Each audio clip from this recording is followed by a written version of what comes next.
My name is Meredith, and I've had 6 concussions playing lacrosse. My first concussion wasn't sports related. It happened in October of my freshman year. But in October of my sophomore year, I was playing at a showcase at Yale, and during a shooting drill, I took 3 shots off my helmet. I felt okay for the first 15 or 20 minutes after, but suddenly the field started to feel really noisy and everything seemed really bright. I felt super nauseous and my head was hurting and spinning. I went up to the trainer and I told him what had happened.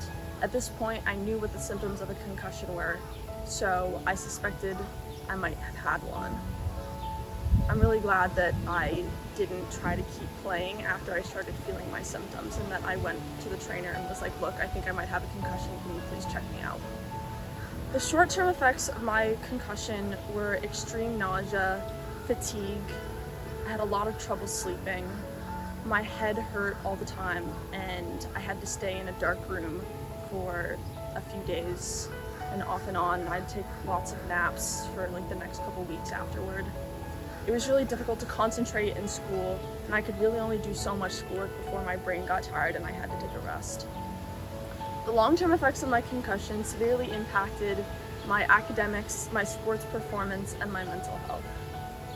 School became really difficult for me, and I had to obtain an exemption for midterms and take the second trimester of sophomore year pass-fail because I couldn't keep up with the coursework due to my brain. The symptoms lasted for a really long time, and I was diagnosed with Post-Concussion Syndrome. And obviously I couldn't play sports. It took 6 months for me to be cleared to return to sports. My last concussion playing lacrosse happened in July of 2020. I was practicing with my club team, and during the shooting drill, I took a shot off the helmet. Again, like my second concussion, I felt okay for the first 15 or 20 minutes, but then everything started to feel really bright and noisy and my head began to throb. I felt confused and disoriented, and my teammates noticed that I was moving slower, I seemed a little bit out of it, and they were like, Mare, I think you need to step out. Like, please go talk to the coach. So I talked to my coach and he sat me out. The other coaches monitored me for the next 15 or 20 minutes after that, and then they told me to call my mom and go home because they thought that I might have another concussion. 2 days later, I went to see my neurologist, and she told me that I would never play lacrosse again. After 3 concussions in the same sport, neurologists no longer recommend continuing to play contact sports. My neurologist told me that I should no longer play contact sports for the rest of my life. This was probably the worst news I've ever gotten. I was torn to pieces. I was crying every day for the next week because lacrosse was the sport that I loved. It was the sport that I wanted to play D1 in college, a sport that I had devoted hours upon hours, weekends, weekdays, played on winter leagues, club teams, my school team, all because I had dedicated myself to the sport and I loved being in goal more than anything else. And it forced me to rethink the path of my life for the next 7 or so years. There's not a day that goes by that I don't miss lacrosse.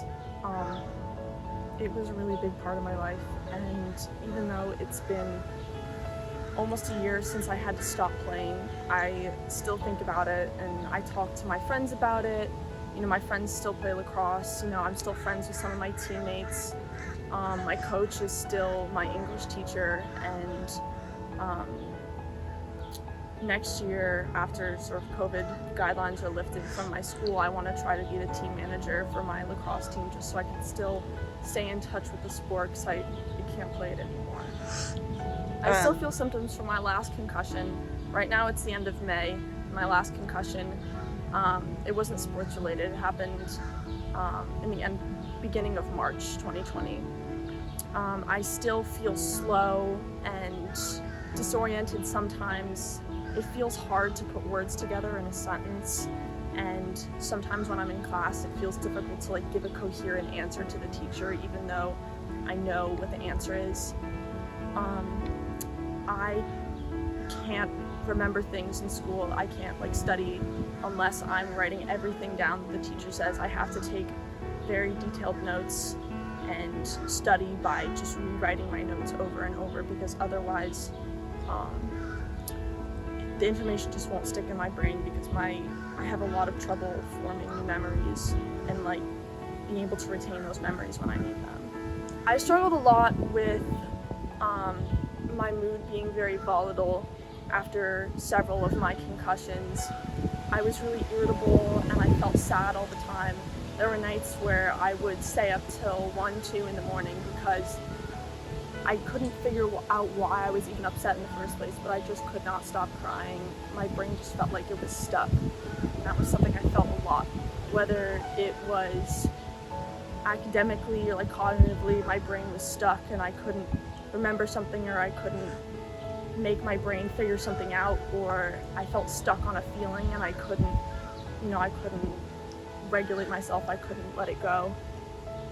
It affected a lot of my relationships, and I found myself having to take less time with my friends because I needed to devote all my time to my academics and to just trying to get myself better, which meant that for a few months at a time, this happened several times, my social life was effectively on pause.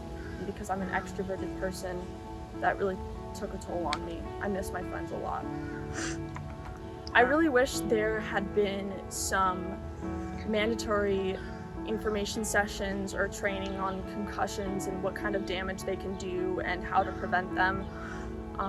After doing a lot of research on concussions and student athletes and how they can be prevented, I stumbled upon a lot of things that could have prevented me from not having to give up the sport that I love, that I wish I had known at the time. I was not good about wearing my mouth guard. I almost never wore my mouth guard because under a goalie helmet, the ref can't see it, and it's hard to tell things to your teammates, yell out at your defenders when you have a mouth guard, and so I didn't wear my mouth guard.